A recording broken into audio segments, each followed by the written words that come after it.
Welcome to another episode of the Cynical Writer. Now, before we get started, I just want to let everyone know that if you would like to support this channel, the best way to do that is to purchase my books, and I've left some links in the description section in case you're interested. Now, what is the best point of view to write in? Now, obviously, this is a question of personal taste. Different writers will come to different conclusions about their preferences. Now, personally, I think third person is the best point of view to write in for various reasons. For one, I think first person is very limited because it can only describe things from one character's perspective. It can't describe things from multiple perspectives. So when a writer writes in that point of view, they are very limited in terms of what they're allowed to do in terms of scope. And I don't like being that limited.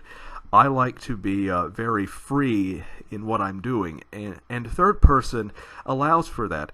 And it's kind of ironic, too, because I have read a lot of first person books. And so I've been influenced by that point of view, certainly. And that's actually why I try to get into my character's head. I try to write things on occasion from their perspective, but using the third-person point of view because that allows, again, a greater scope than otherwise would be allowed.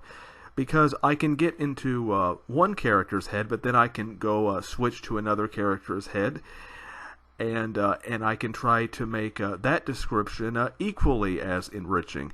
Whereas first person is very narrow in terms of what is allowed.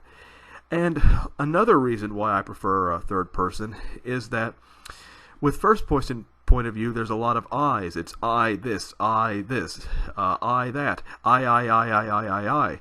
And that can become very annoying after a while. Now, some writers have been able to perfect the first person point of view, and they've been able to limit the number of I's in a story. But that's a very difficult thing to do.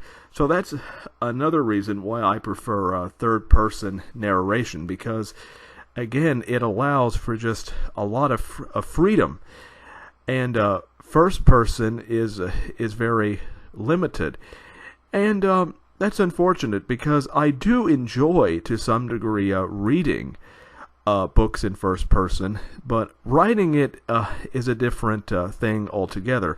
There's a big difference between the reading experience and the writing experience. A lot of people like to believe that they are similar, but of course they are not. They are not. Writing requires a very different skill set than reading does, and when writing, it's very difficult to get the balance right in terms of narration. It's very difficult to get the balance right in terms of using I's all the time and not using I's all the time. It's very difficult to get that balance right.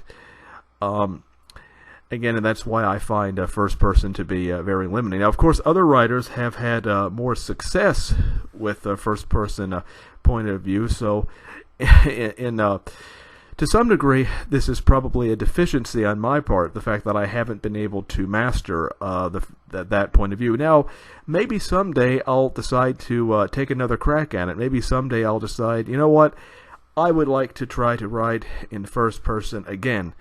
But that day has not come. For now, I'm going to stick with third person because it's the most comfortable point of view for me to write in.